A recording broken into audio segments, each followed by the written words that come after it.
Bismillahirrahmanirrahim. Hadisnya apa bunyinya? Idza aradallahu bi abdin khairan faqahahu fid din. Ya. Apa? Idza aradallahu bi abdin khairan ajjala lahu al-uquba fid dunya. Bismillahirrahmanirrahim. Qala Rasulullah sallallahu alaihi wasallam, idza aradallahu bi abdihi al-khairan. Idza arada nalikane ngarepaken sinten Allah Gusti Allah. Bi abdihi kelan kaulane Allah al-khaira ing kebagusan. Kalau seseorang itu dikehendaki kebaikan oleh Allah, ajjala mongko gigih itu mempercepat sinten Allah lahu maring abad al-uqubata ing tatrapan hukuman fit dunya ing dalam dunya.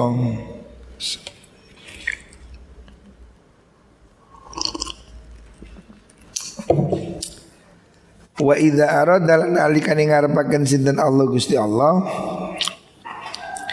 bi abdi iklan kalune Allah asyara ing Allah amsaka monggo ngeker sapa Allah anhu saking abad bi dzambi kan dosane abad hatta yuwafa sehingga den tuhoni den lunasi sapa bihi ma'abad yaumal qiyamati ing dalam dina kiamat ya. Jadi ini hadis menerangkan tentang hendaknya orang itu sabar itulah intinya itu. Sabar terhadap apa yang terjadi di dunia ini. Seringkali musibah ya, kesusahan, kesedihan ini merupakan efek atau akibat dari kesalahan kita. Allah itu kalau mencintai hambanya ya, kalau Allah mencintai seseorang, maka oleh Allah dipercepat balasannya di dunia ya. Jadi kalau Allah menyukai seseorang, maka Allah akan mempercepat balasan dari kesalahannya itu di dunia. Jadi umpamanya beginilah, kamu itu berbuat salah apa, umpamanya maksiat, terus langsung besok ada masalah, musibah, sakit, kecelakaan atau apa.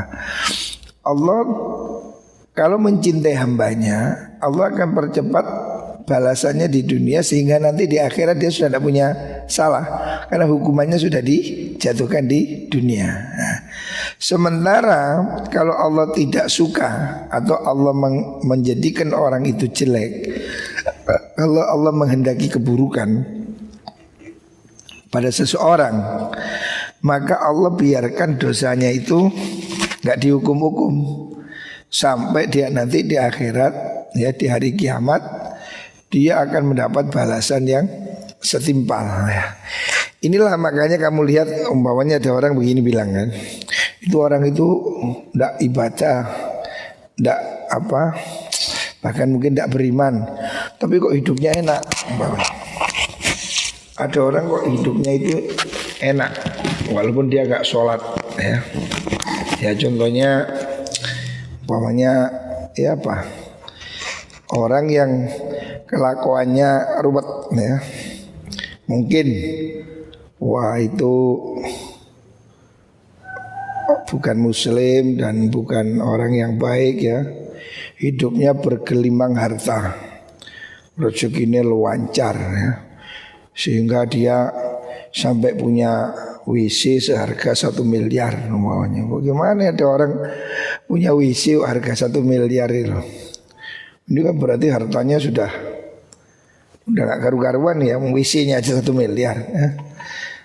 Wong kita aja rumah aja gak sampai 1 miliar, kok ada orang WC-nya harga 1 miliar semuanya. Kan ada orang yang super kaya, WC-nya terbuat dari emas semuanya. Jadi supaya warnanya kuning sama dengan produksinya itu ya. Ada orang tidak menyembah Allah, tapi dia hidupnya di dunia ini kok tambah enak gitu lah. Artinya kekayaannya ya tambah, tubuhnya ya sehat dan seterusnya. Sementara ada orang itu mukmin, baik-baik, hidupnya bagus, kok susah, tidak punya duit umpamanya. Lah ini salah satu dari rahasianya demikian.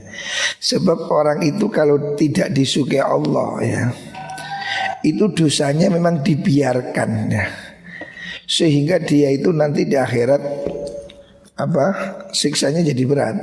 Sama dengan beginilah, kamu lihat ayam potong itu, ayam goreng itu, dikasih makan supaya tambah gemuk, supaya bobotnya tambah berat ya.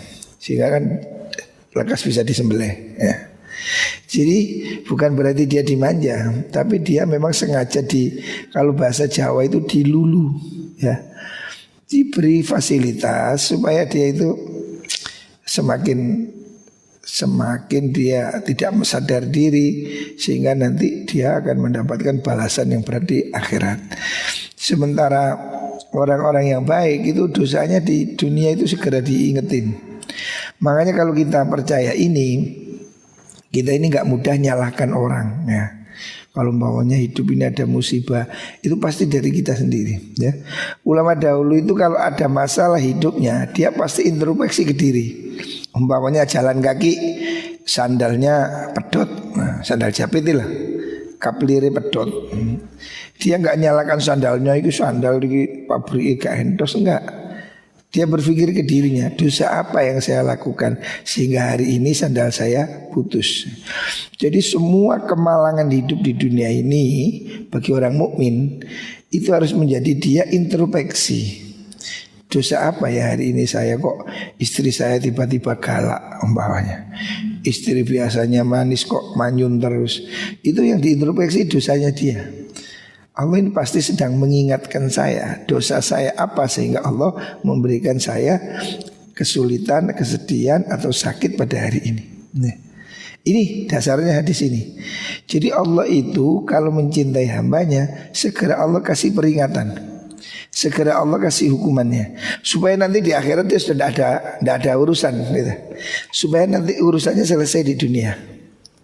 Makanya kalau ada kesusahan, musibah, kesedihan, penyakit termasuk corona, ini kalau kita adalah bagi orang beriman ya, gak usah nyalahkan WHO, gak usah nyalahkan Jokowi, gak usah nyalahkan siapapun, kembali ke diri kita. Dosa apa kiranya yang telah kita lakukan sehingga Allah menurunkan musibah, sakit. Ini pasti kembali ke kesalahan kita ya. Jadi sesungguhnya musibah itu cara Allah mengingatkan supaya kita itu mendekat ya. Bagi orang yang memahami ini, maka musibah itu tidak sakit bagi dia ya. Makanya ulama-ulama itu ya, walaupun dia sakit, dia tidak mengeluh sama sekali. Karena dia tahu sesungguhnya Allah itu menghendaki dia untuk mendekat gitulah ya. Jadi sesungguhnya musibah, kesedihan itu cara Allah menyapa, mencintai kita supaya kita ini nggak terus delurung gitu. Kita ini kalau nggak sakit, nggak musibah, nggak ada problem, ini kan cenderung menjadi liar ya, seperti Fir'aun. Fir'aun itu flu aja nggak pernah, hidupnya no problem, hidupnya penuh dengan fasilitas. Sehingga dia akhirnya mengaku merasa dirinya inilah Tuhan ya. Jadi Fir'aun ini karena tidak pernah punya masalah, sehingga dia tidak perlu Tuhan. Dia merasa dirinya lah Tuhan itu ya. Sampai dia mengatakan, qala ana rabbukumul a'la, saya lah Tuhanmu itu ya. Karena dia tidak pernah ada masalah. Sementara kita ini ya ada masalah, mungkin sakit, mungkin kesusahan, kesedihan. Itu sesungguhnya cara Allah menyapa kita, supaya kita ini jangan berpaling dari dia, supaya segera kita itu kembali. Ya Allah, saya ini butuh Engkau. Ya Allah, saya sakit, Engkau maha penyembuh, saya butuh Engkau. Ya Allah, saya miskin, saya butuh Engkau maha kaya. Jadi semua kesedihan hidup ini membuat kita mendekat kepada dia. Kalau kau lemah, kau menjadi ingat siapa yang kuat? Hanya Allah. Merendahlah pada Allah. Ya Allah yang maha kuat, beri kami kekuatan. Kamu miskin, ya Allah yang maha kaya, beri kami kecukupan ya. Kamu sakit, ya Allah yang maha penyembuh, beri kami kesehatan. Supaya kamu tidak mengandalkan hidupmu pada siapapun ya. Ini rahasia kesedihan. Kalau kamu menyadari ini, kalau manusia menyadari seni di balik kesedihan itu, maka dia akan merasa kesedihan itu adalah nikmat ya. Makanya kata Syekh Abdul Qadir Jailani, tingkatan tertinggi itu adalah ketika orang melarat bersyukur ya. Kan ada orang melarat bersabar, orang kaya bersyukur. Yang lebih utama mana? Yang melarat tapi bersyukur ya. Dia menikmati kesedihannya, dia bersyukur dalam apapun. Nah, ini yang paling hebat ya. Jadi sesungguhnya cara Allah mengingatkan kita ya dengan wabah ini, supaya orang itu sadar, Amerika yang kuat, yang nuklir, yang bom atom, yang super power, sekarang gak berdaya, dihantam virus yang kecil, yang gak terlihat mata aja udah KO dia. Cina yang merasa tidak ada yang mengalahkan, yang hampir sudah menguasai dunia, gak berdaya kena virus ini ya. Ini cara Allah mengingetin bahwa jangan sombong ya. Kamu perlu Allah itu loh. Mereka yang dulu tidak percaya Tuhan, hari ini mungkin harus percaya. Jadi kata sebuah pepatah, di lubang perlindungan tidak ada orang ateis ya. Orang ateis gak percaya Tuhan itu kan walau sehat. Tapi kalau sudah di bawah dentuman peluru dar, dia mau sembunyi, mau minta tolong siapa? Pasti dia akan hati kecilnya berkata, Tuhan selamatkan saya. Apapun dia agamanya, dia akan berkata, Tuhan tolong saya, Tuhan selamatkan saya ya. Jadi ketika di dalam lubang perlindungan, tahu lubang perlindungan, kalau perang itu kan dibikinkan apa itu namanya, tempat sembunyi-sembunyi di lubang perlindungan. Ketika hujan bom, hujan peluru, orang kan sembunyi di lubang perlindungan. Nah, di dalam lubang perlindungan tidak ada orang ateis ya. Tidak ada orang tidak percaya Tuhan. Pasti mereka percaya Tuhan. Karena apa? Siapa lagi yang bisa nyelamatin dia? Hah? Orang komunis mau panggil dia Stalin, mau panggil dia Mark, dari mana? Nggak ada yang dengar sudah. Jadi sesungguhnya situasi sulit seperti ini adalah cara kita untuk menyapa Tuhan, ingat pada Tuhan. Ya Allah, berserahlah kita kepada Allah ya. Harusnya kita pada posisi seperti ini semakin doa, semakin istighfar ya. Bahwa semua kesulitan hidup ini adalah dari kita sendiri ya. Fabima kasabat aydin nas ya. Kesulitan, masalah, problem ini ulah manusia ya. Makanya kalau Allah mencintai hambanya ya, kalau Allah menghendaki kebaikan, Allah beri dia peringatan di dunia supaya segera taubat. Tapi kalau Allah tidak menyukai orang itu, kalau Allah menghendaki dia jelek, Allah biarin aja dia maksiat, dosa, hidupnya tambah enak, tambah kaya. Karena Allah tidak suka dia ya. Allah tidak suka dia. Jadi jangan kamu berpikir orang diberi itu mesti dicintai Allah. Tidak ya. Itu salah. Jangan berpikir kamu, wah dia itu gak sholat kok doanya manjur tambah kaya, saya ini sholat kok miskin aja. Bukan begitu. Lihatlah ya. Perhatikan. Kalau kamu ada orang ngamen datang, Sul, ono wong teko buencong menor yo ke rumahmu joget wis bencong nyanyi lagu sing gak pokro, aku tak mau kalau aku di madu rek-rek ya apa? Kamu pasti segera kasih uang supaya apa? Supaya segera pergi. Bahkan lek perlu belum nyanyi wis langsung dadi kayak duit. Ceket wis jeneng alih. Jadi ada orang yang segera diberi oleh Allah bukan karena Allah senang ya. Jangan GR ya. Saya doa saya manjur. Oh enggak. Belum tentu orang diberi itu disukai. Kayak kita lihat bencong ngamen itu, belum nyanyi sudah harus kita kasih. Lek perlu seket-ketok dan kayak orang duit. Cek dan nyingkrih ya kan. Supaya segera pergi. Jadi ada orang yang oleh Allah itu segera diberi karena Allah gak suka dengar dia ngomel ya. Karena Allah gak suka dengar dia bernyanyi seperti itu. Kalau kita ibaratnya demikian ya. Hadis riwayat Tabrani. Idza aradal bi abdi khairan fatalahalahu qufla qalbi.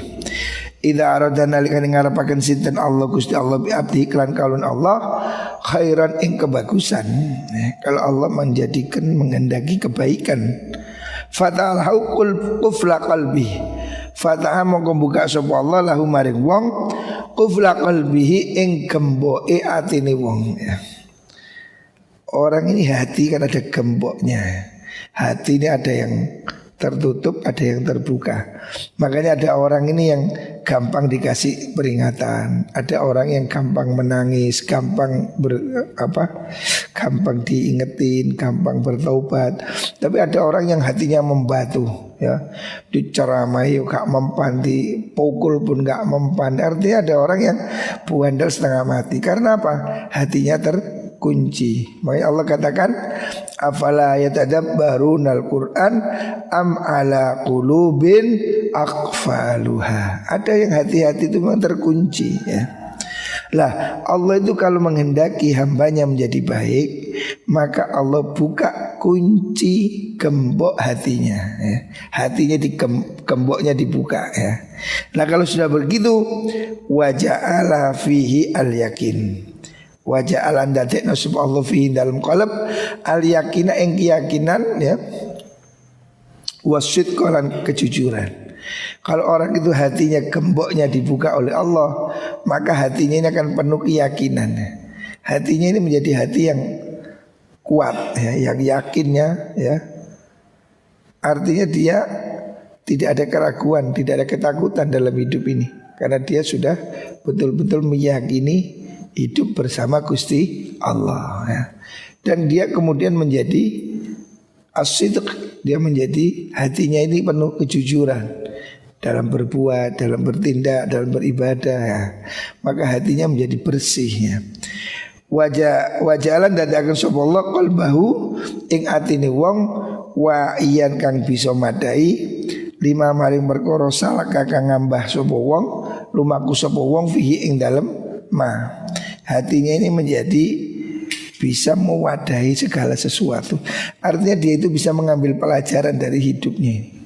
Jadi hatinya ini kalau sudah dibuka, maka hatinya itu bisa menerima segala sesuatu, menerima nasihat, menjadi wadah.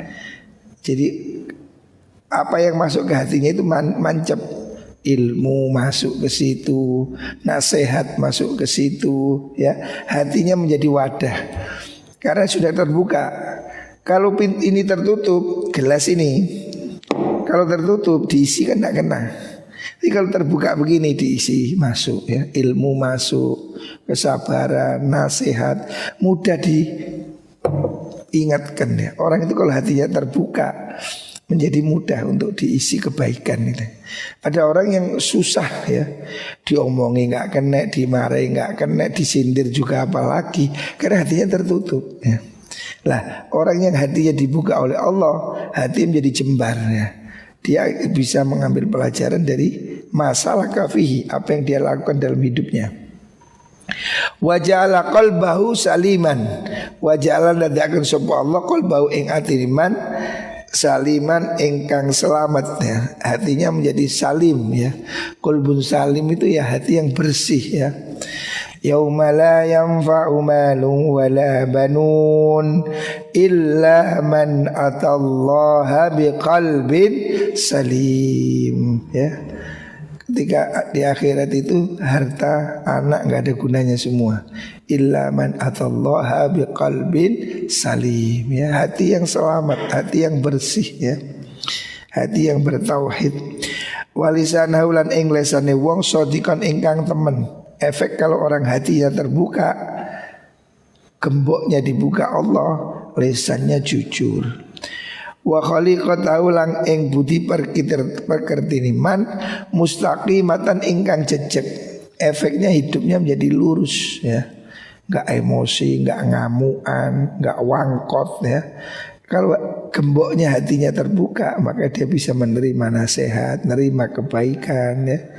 Maka dia hatinya jadi bersih, sehingga dari situ kemudian timbullah jujur. Mulutnya ngomong itu jujur ya. Selanjutnya efeknya lagi, Orang kalau hatinya dibuka oleh Allah, kelakuannya ini benar, mustaqimah ya. Temperamennya, wataknya, kepribadiannya itu jadi baik ya. Menjadi mustaqimah, jejak ya, enggak ngalor gak ngidul, lurus. Wa ja'ala udhunahu sami'an. Wa ja'alan dadakan sapa Allah udhunahu ing pengrungune wong abad sami'atan ing akeh ngrungune. Telinganya ini mudah mendengar ya. Banyak sekarang hari ini ceramah banyak lah, di TV, di radio, di mana, tapi nggak banyak yang bisa masuk ke hati orang. Telinga orang ini banyak yang menjadikan cuma dagelan aja, dengar tapi hilang, dengar nggak ngefeknya, karena hatinya tertutup ya. Telinganya dimasuki ya dari telinga kanan keluar ke telinga kiri, karena nggak tembus ke hati. Nah kalau hatinya sudah dibuka, maka telinganya jadi tembus ya. Mudah mendengar, artinya dia mendengarnya dengan sungguh-sungguh.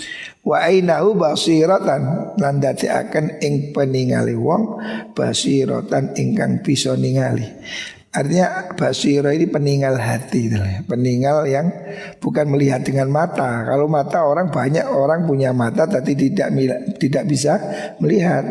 Walahum a'yunun la yubsiruna biha. Allah katakan mereka itu punya mata tapi tidak melihat ya. Karena apa? Yang dimaksud melihat itu melihat dengan hatinya, melihat dengan nuraninya ya. Jadi orang melek ini belum tentu melihat ya.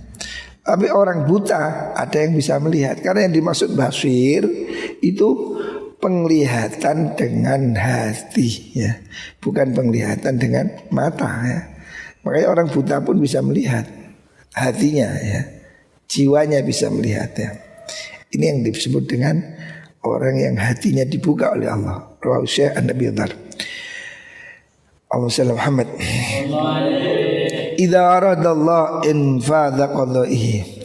Idza arada nalikane ngarepaken sinten Allah Gusti Allah. Infadha qadaihi ing nerusaken pastene Allah. Kalau Allah menghendaki menjalankan ketentuannya ya. Kan hidup ini sudah ada skenario dari Allah. Hidup kita sebelumnya ini sudah ada skenario. Allah akan menjalankan apa kehendaknya ya. Kita ini seperti wayang, semuanya terselah dalang skenario Allah. Salaba mongkon dedel ngilangaken sapa Allah zawil ukula ing pira kang duweni akal, ukulahum ing pira-pira akal zawil ukul. Hatayan fudha sehingga nerus fihim ing dalam zawil ukul apa qadauhu pestene Allah. Fa wa qadaruhu lan tegese pastene Allah. Fa idza qadana likane nekani sapa Allah amrohu ing perkarane Allah. Kalau Allah sudah mendapatkan apa yang dia kehendaki, rota mongko balekaken sapa Allah ukulahum ing pira-pira akale zaul ukul. Wa waqat lan tumiba apa annadamatu sifat ketun ya. Jadi begini, ini rahasia kenapa sih ada orang itu, orang pinter kok melakukan kesalahan umpamanya. Kadang kita kan bingung ya, ada orang itu sebetulnya ngerti kok masih berbuat begitu. Nah, itu karena memang kehendak Allah begitu. Jadi kalau Allah itu memang skenarionya menjalankan seseorang ini akan berbuat salah, Allah itu hilangkan akal sehatnya sehingga dia itu kok tiba-tiba nekat gitu. Setelah itu baru Allah kembalikan dan dia kemudian nyesel, ya saya tadi kok begini ya. Nah, kadang kan ada perbuatan gitu, kita itu sebenarnya nggak ingin melakukannya, tapi kok terjadi. Nah, itu kan kehendak Allah ya. Allah memang menghendaki seperti itu karena Allah itu punya skenario terhadap hambanya. Makanya nggak ada pintere wong rek, nggak ada pintere wong. Makanya jangan pernah sombong ya. Sepinter apapun kamu, sehebat apapun kamu, jangan merasa hebat. Karena apa? Kalau Allah kehendaki, orang pintar pun kepleset gitu loh. Kadang kita itu nggak ngerti, wong dia itu loh sudah seperti itu kok melakukan seperti ini. Itu karena kehendak Allah. Sehingga waktu itu dia seakan hilang kesadarannya. Gitu loh. Setelah itu baru dia menyesal. Ya memang itulah takdir Allah ya. Jadi kalau ada orang berbuat kesalahan, itu harus dimaklumi. Memang kehendak Allah begitu. Kadang kita itu kan menyeselin lah. Lah iya ya, orang itu loh padahal seperti ini, seperti itu kok melakukan ini ya. Hal yang menurut kita kayak gak masuk akal itu. Kok bisa sih dia melakukan itu? Ya memang kehendak Allah begitu ya. Allah menghendaki skenarionya demikian. Maka dia itu bisa jadi berbuat di luar akalnya ya. Karena akalnya tertutupi oleh Allah. Sehingga dia itu melakukan hal yang menurut kita itu ceroboh banget. Oh kamu kok begitu sih ya. Itu karena kehendak Allah ya. Dia tidak menghendaki itu, tetapi Allah menghendaki demikian ya. Maka dia melakukan hal itu tanpa sadar dan dia kemudian menyesalinya ya. Nah ini memang sudah kehendak Allah. Makanya ada istilah ya, kuda terbaik pun koding kabal jawad, kuda terbaik pun kadang kepleset ya. Jadi ya orang itu orang keliru nih kan. Kadang orang ini orang berilmu kok melakukan apa namanya. Ya itu dia keplesetnya memang Allah kehendaki seperti itu ya. Maka dia waktu itu nalar sehatnya menjadi gak sehat, yang ditutupi oleh Allah ya, kehendak Allah. Maka itu untuk membuktikan bahwa kita ini tidak mampu ya. Yang mampu hanya Gusti Allah. Kadang orang juga orang baik-baik kok melakukan sesuatu yang jelek. Yaitu kesilapan namanya ya. Orang melakukan kekhilafan kan bisa aja ya. Orang baik-baik kok tiba-tiba, ya kadang kita heran ya. Yang umpamanya saya dengar mau si fulan itu hebat yang istrinya ya hebat, cantik. Kok dengar-dengar saya dia nikah sama pembantunya jelek, hitam lagi. Ya itu ya kesilapan mungkin ya. Ya karena biasa makan gulai kepingin mendol banyak gitu ya. Kadang akal kita mengatakan wah kok mungkin ya udah kayak gitu kok masih begini ya. Itu jangan dianggap heran ya. Itu memang dia menjalankan skenario Gusti Allah ya. Sehingga orang itu hebat pun ada kelirunya ya. Itu membuktikan bahwa memang dia dalam irama, dalam skenario kehendak Allah ya. Baru dia menyesal kan, menyesal ya saya kok berbuat begini, menyesal. Ya sudah, taubat aja gitu. Rawahu Dailami an Anas. Idza aradta nalikane ngarepaken sira antaf ala ing yen to nglakoni sira amron ing perkara. Kalau kamu hendak melakukan sesuatu, fatadabbar mongko angen-angen sira. Hendaknya kamu pikir angen-angenan akibatau ing akibate amrun. Jadi kalau kamu ada sesuatu ya, mau mengambil keputusan, itu jangan keburu-buru ya. Hendaknya kamu pelan-pelan ya, angen-angenan sih gitu. Akibatnya apa? Jadi kita harus punya keberanian dan kemauan untuk menguji gagasan kita ya. Jangan ikut-ikutan, saya kalau begini efeknya seperti apa ya. Jadi jangan bertindak dengan emosi. Kalau kamu mau melakukan sesuatu, pikir nanti efeknya seperti apa ya. Jadi kita harus bisa menguji gagasan kita sendiri ya. Terus mempertimbangkan resikonya. Oh kalau saya begini, resikonya begini ya gitu. Jadi biasakan untuk berpikir 2-3 langkah ke depan. Kalau saya begini, begini. Jangan pokok yang ini. Akhirnya nyesel kamu ya. Hendaknya kalau kamu memutuskan sesuatu itu dipikir dulu, diangen-angen ya. Nanti efeknya apa gitu loh. Fa in kana lamun ono apa mengkono amr iku khairun bagus, luwih bagus, famdi mongko nekanono sapa wong ing amr. Wa in kana lamun ono apa amr iku sarun Allah, fantahi mongko nglerenono sapa sira. Jadi segala sesuatu itu hendaknya kamu pertimbangkan dulu. Nanti efeknya gimana? Oh ini baik lakukan. Tapi kalau kamu pikir wah janganlah nanti akibatnya begini ya sudah hentikan. Ini ajaran untuk kita itu jangan gerusa-gerusu ya. Apa bahasa Jawanya apa? Jangan menuruti emosi gitu loh. Ojo pokoknya gini langsung gitu. Jangan begitu ya. Jangan orang itu terus ngawur ya, ngawur, gerudak-geruduk gitu loh. Menuruti emosi, menuruti kemauan hati. Jadi kamu harus berhenti dulu. Ini benar nggak sih?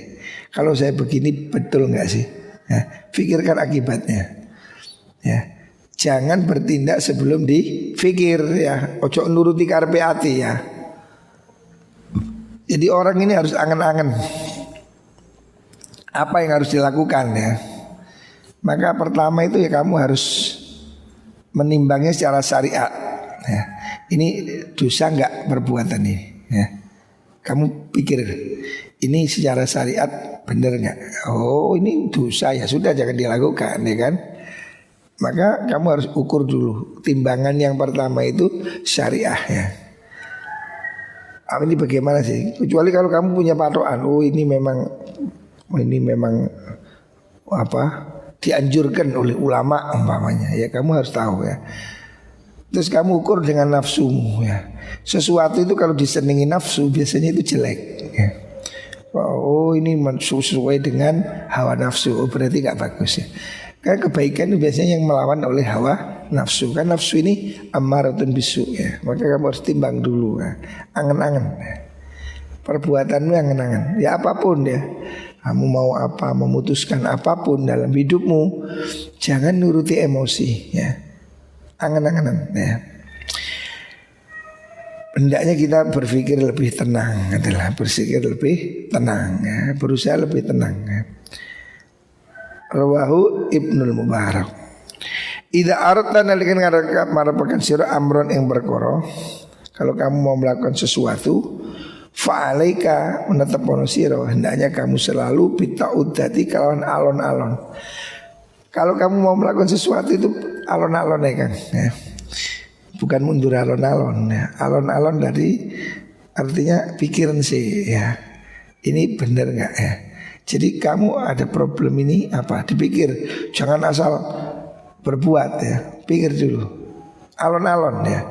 Alon-alon ini baik ya. Alon-alon itu baik ya. Kecuali kalau alon-alon untuk beribadah itu jelek ya. Sembahyang sih alon-alon, nah itu jelek. Tapi kalau melakukan tindakan itu alon-alon maksudnya dipikir itu bagus ya. Hatta yuriaka sehingga meruahkan ka ing sira sapa Allah minhu saking mengkono amr al makhraja inggon metu ya. Jadi kalau kamu mendapatkan kesulitan, maka jangan kamu keburu emosional nanggapinya. Kamu berdoa, berzikir, memikir supaya Allah kasih jalan keluar ya. Makhraj itu jalan keluar. Oh ini solusinya begini gitu. Baleno sih ya apa sih ini? Bagaimana kalau begini gitu. Jangan sampai berbuat ini nuruti panasi hati ya. Jangan nuruti emosi. Ini seringkali terjadi rumah tangga menjadi pecah ya. Karena masing-masing nuruti emosi. Saya sudah berkali-kali ini menjadi konsultan gratis. Berkali-kali saya dapat WA kah di inbox lah, banyak wanita yang mau cerai, suaminya begini. Saya bilang sudahlah, diam aja. Tunggu penyelesaian Gusti Allah ya. Berdoa, memohon. Banyak orang yang gak sabar. Saya mau cerai, suami saya begini, suami saya begitu. Mesti nyalakan orang. Saya bilang kamu tenang dulu, fikirkan ya. Jangan tiba-tiba mengambil keputusan emosional. Pokoknya cerai, jangan ya. Jangan kamu mudah mengambil keputusan yang emosional. Ya terakhir kemarin ada orang WA saya, gimana ini kok istri saya? Kok istri saya? Yang banyak itu curhat itu istri-istri itu loh. Ini suami saya ini punya istri lagi, sudah saya izini, ternyata dia kerasan kayak kono, gak balik-balik rene. Wah ya sabar sih lah, sabar sih. Ya memang jenis wong itu sepeda anyar ditumpai terus biasa lah. Artinya ya si euforia gitu loh. Saya bilang ya sabar, doakan dan seterusnya. Jangan mengambil keputusan emosi ya. Karena kamu akan nyesal ya. Ini seringkali terjadi di urusan rumah tangga ya. Kalau dia mau sabar, semua itu bisa diurai. Biar mengendap gitu. Jangan asal emosi marah, itu bahaya ya. Nanti kan ada solusinya. Allah akan beri solusi apa gitu. Makanya ista'inu bisabri wassalah. Ya. Jadi kalau ada problem itu sabar dan sholat, berdoa ya. Jangan diputuskan dengan emosi. Kamu akan nyesel gitu loh. Harus lebih tenang ya. Sampai nanti Allah memberikan jalan keluar. Rawahul Bukhari. Hadis ini riwayat Imam Bukhari. Jadi ajaran untuk berhati-hati ini penting. Allah itu mengajarkan pada kita jangan gerusa-gerusu, jangan mengambil keputusan dengan marah. Itu tidak boleh ya. Hendaknya lebih tenang, diam dulu, diendapkan dulu, dipikir dulu ya.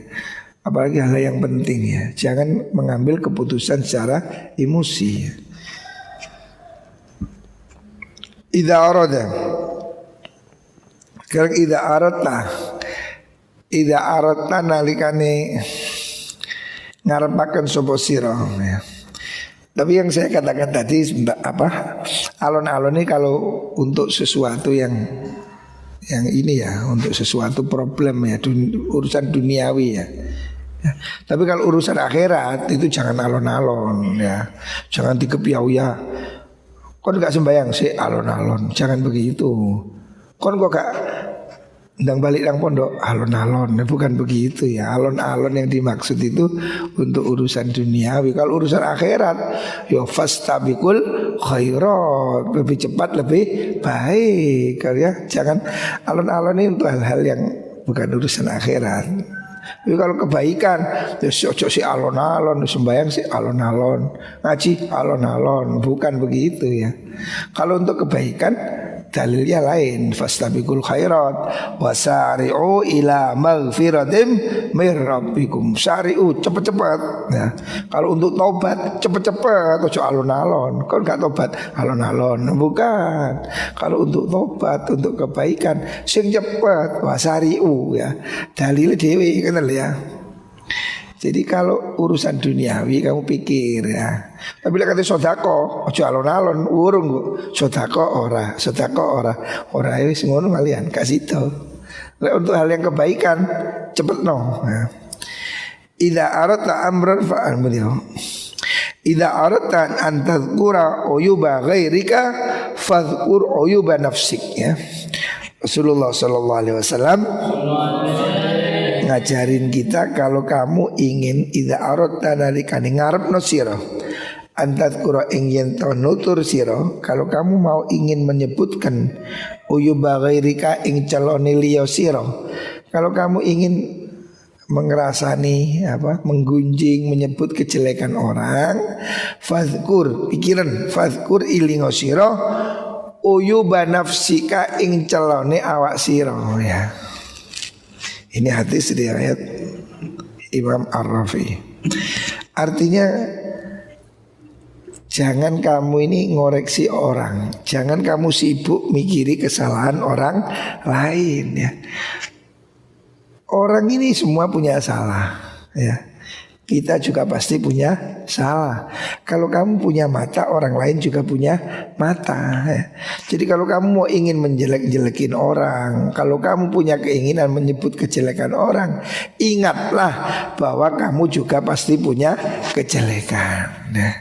Maka jangan kamu ngeladeni gosip ya. Ini kan akhir-akhir ini kan yang namanya gosip ini semakin mudah beredar. Sejak adanya WhatsApp ini loh, kan share ya, tinggal di share Facebook, share WA, share ya. Banyak orang akhirnya kejelekan orang ini mudah sekali terekspos. Karena dengan mudah bisa di-share ya. Gosip-gosip yang belum tentu benar ya. Makanya jangan dibiasakan ya. Jangan menyebar kejelekan orang. Ingatlah kamu sendiri juga pasti punya kejelekan ya. Kamu kalau dijelek-jelekin pasti nggak seneng. Makanya jangan jelek-jelekin orang ya. Kalau kamu melihat kejelekan orang, ingatlah dirimu juga pasti punya kejelekan. Kalau kamu bisa melihat kejelekan orang lain, ingatlah orang lain juga punya mata ya. orang lain juga punya mata. Dia juga pasti bisa melihat kejelekan dirimu ya. Intinya jangan ngurusi barang gak penting ya. Maksudnya jangan ngurusi orang ya. Urusilah dirimu sendiri ya. Jangan golek salah wong ya. Lek metani jitoke wong mesti gampang. Kira betul. Metani wong gampang, sing angel metani jitokmu dhewe lho. Iso sulit ya. Lek metani jitoke wong, istilah Jawa metani jitok. Orang mencari kutu di kepala orang itu gampang, mesti ndeluesep gitu. Tapi kutu di kepalamu sendiri susah. Tapi kan rasa gatel, ya itulah indikasi. Makanya jangan lihat kejelekan orang ya. Sibuklah mikiri kejelekan dirimu sendiri. Sekarang hadis nomor berapa? 65 yang terakhir. Idza aradta ayyuhibbakallah fabghid ad-dunya. Idza aradta nalikane ngarepaken sira ayyuhibbaka yen to demen ka ing sira sapa Allah.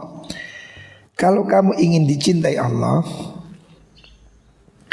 fabghid ad-dunya. Fabghid mongko benduwa sira, bencilah ad-dunya ing dunya. Wa idza aradta nalika ngarep sira ayyuhibbaka ing yen to demen ing sira sapa anasu menungso fama mongko te perkara kana kang ana apa ma iku indaka ing dalam sanding sira min fuduliha saking leluwian dunya apa yang ada kelebihan dunia di sisimu fambudhu mongko buang sirahu ing ma ilahi maring nas ya. Ini satu hadis yang Jawamiul kalim. Ini seperti kata mutiara ya. Ini bahasa yang simple tapi sangat benar ya. Jadi begini, orang itu kalau ingin dicintai Allah, jangan mencintai dunia ya. Karena tidak akan mungkin kamu mencintai dua hal. Orang ini pasti tidak bisa mencintai dua hal sekaligus ya. Kita ini hanya punya satu hati. Ma ja'alallahu lirajulin min qalbaini fi jawfi. Orang tidak punya dua hati, pasti punya satu hati. Kalau kamu cinta si A, kamu pasti gak cinta sama si B. Tidak mungkin orang mencintai dua hal secara bareng. Makanya kalau kamu ingin dicintai Allah, jangan mencintai yang lain, cintai Allah saja ya. Cintai Allah, Allah mencintai kamu. Tapi kalau kamu mencintai dunia, Allah gak cinta kamu. Karena apa? Kamu sudah berpaling dari dia. Ini bahasa yang ringan sekali, tapi ini sebenarnya sangat benar ya. Jadi kalau kamu ingin dicintai Allah, cintailah Allah. Fokuslah mencintai Allah, jangan mencintai yang lain. Karena Allah tidak mau diduakan. Kamu juga gak mau kan diduakan cintamu.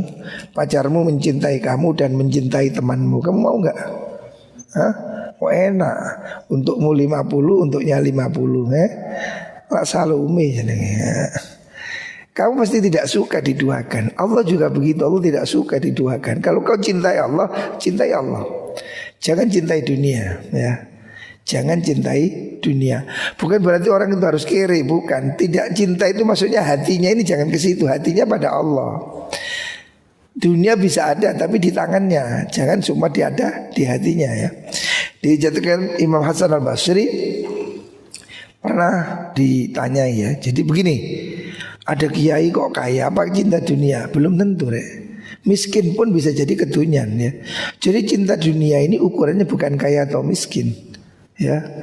Sayyidus Sufi ya Ibnul Arabi itu juga kaya raya ya. Jangan dikira miskin. Sufi itu gak selalu miskin ya. Saya ingat ada cerita Sufi, apa itu jadinya ikan asin. Nah, ada sufi ikan asin, ada cerita di Yaman misalnya. Ada seorang sufi yang miskin, yang kere, yang makannya itu cuma kepala ikan asin. Dia itu ya miskin. Orang miskin kan hidupnya dari sesuatu yang sangat murah. Kepala ikan kan dibuang ya. Jorok wong Jawa iwak apa? Iwak gere loh, iwak gere. Menu yang paling murah itu loh. Ada orang hidupnya miskin makan iwak gere. Terus suatu saat santrinya mau pergi ke Andalus. Dia bilang, kalau kamu pergi ke Andalusia, waktu itu kan masih pusat negara Islam, pergilah kamu ketemu guru saya ya, Ibnul Arabi. Itu seorang tokoh sufi terbesar pada zaman ini. Temui guru saya, sampaikan salam saya. Ya. Muridnya pergi sudah dari Yaman, dia pergi ke Andalus. Sampai di sana dia nyari di mana rumahnya Ibnul Arabi. Dicari, ditanya, dikira rumahnya ya kiri juga karena gurunya yang di Yaman ini kiri, orang miskin. Paling gurunya ya podo melarati. Ternyata dicari yang namanya Ibnul Arabi ini kaya ternyata. Rumahnya kuat deh, mewah kayak istana. Mobilnya bagus ya. Kalau hari ini Ferrari, Lamborghini, wah, pokoknya mobilnya itu mewah, rumahnya bagus. Dia bingung, loh masa si sufi kaya? Guru saya sufi, miskin, tirakat, mangani wak geri. Ini kok ada kiai kaya? Dia bingung. Makanya kemudian dia mencari tahu, benar gak itu guru saya? Benar gak itu sufi? Iya benar ternyata. Ada dia sowan ke situ. Hatinya penuh tanya. Sufi kok kaya? Ini kan cinta dunia ini. Oh ternyata kiainya ini memang wali benar. Dia bilang, kamu datang dari Yaman? Iya.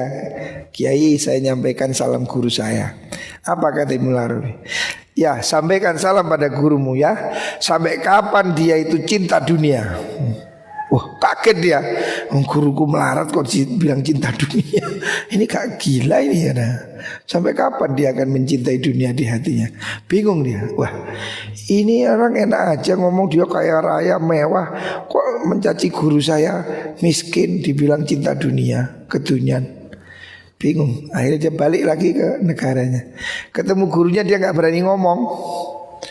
Kamu sudah ketemu guru saya? Sudah. Apa kata dia? Aduh susah dia mau ngomong gak teko, gak mentolo. Lihat gurunya miskin diarani kedunya nih gak mentolo. Apa kata guru saya? Akhirnya dia mengatakan, ya mohon maaf. Kata beliau, hentikan, sampai kapan kau mencintai dunia? Nangis gurunya, betul guru saya benar. Saya ini miskin tapi saya ini cinta dunia sebetulnya. Saya ini makan ikan gere, tapi hati saya selalu pikir kapan makan sate, kapan makan ayam goreng. Jadi walaupun melarat tapi hatinya itu penuh keinginan untuk jadi kaya. Jadi dia melarat itu memang nasib ya.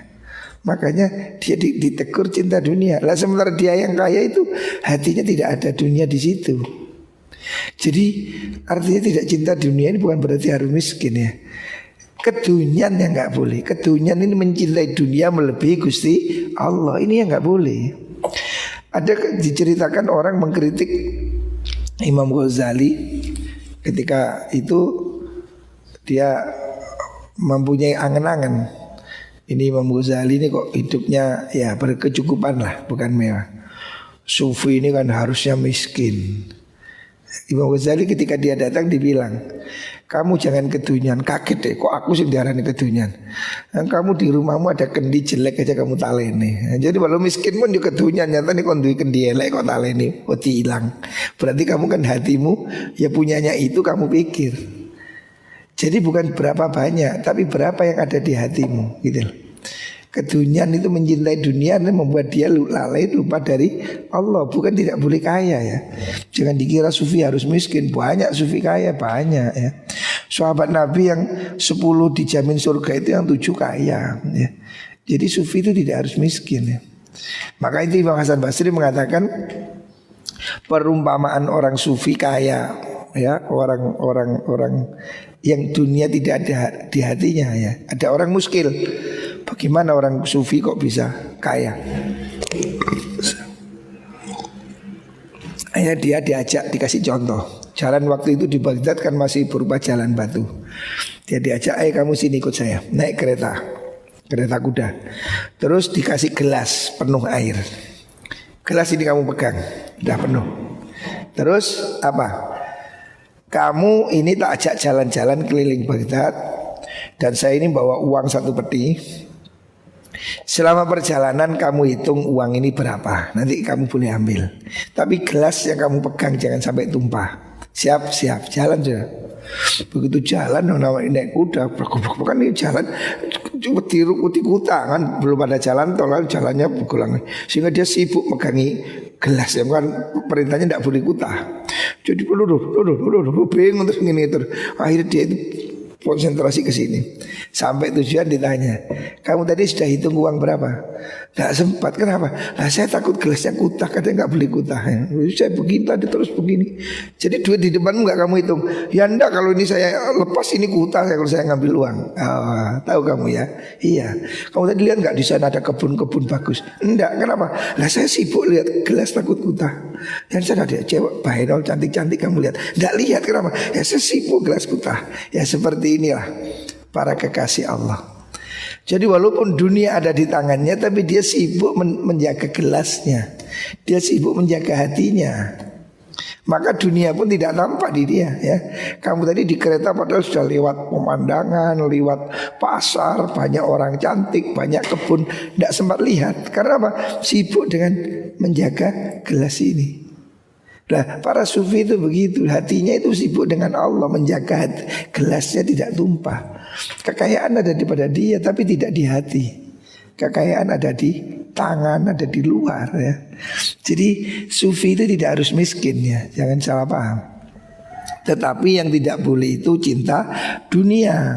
Artinya cinta dunia itu membuat dia sampai lalai, tidak ibadah, mendahulukan dunia daripada agama. Itu yang tidak boleh ya. Itu yang tidak diperbolehkan seperti itu ya. Beliau famakana indaka min fuduliha fambutu ilaihim. Yang terakhir, kalau kamu ingin dicintai manusia, kelebihanmu berikan orang lain. Jadi kalau kamu punya duit, berbagilah. Kalau kamu suka berbagi, kamu pasti disukai orang lain ya. Ojo medit ya. Jadi rumusnya begini. Kalau kamu ingin dicintai Allah, cintai Allah, jangan cintai yang lain ya.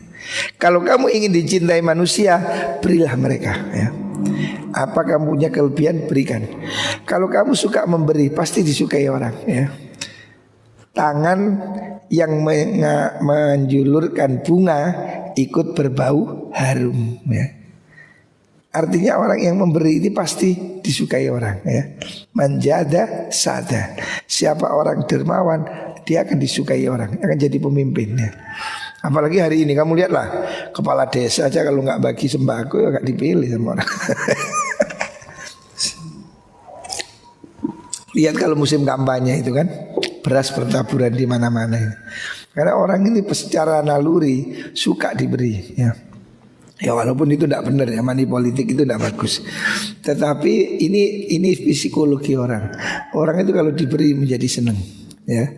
Ada tetanggamu cantik gak suka kamu, itu setiap hari kamu kirimin beras 1 kintal, lama-lama ya seneng ya, suwe-suwe seneng karena sering diberi ya. Itulah jadi al-insan abdul ihsan. Orang itu pasti menjadi hamba kebaikan. Jadi kalau orang buat baik, kamu pasti akan simpati, seneng-senengnya. Jadi kalau kamu mau disenangi orang, gampang guys, sing loman ya. Kalau kamu dermawan, kamu pasti disukai orang ya. Wallahualam.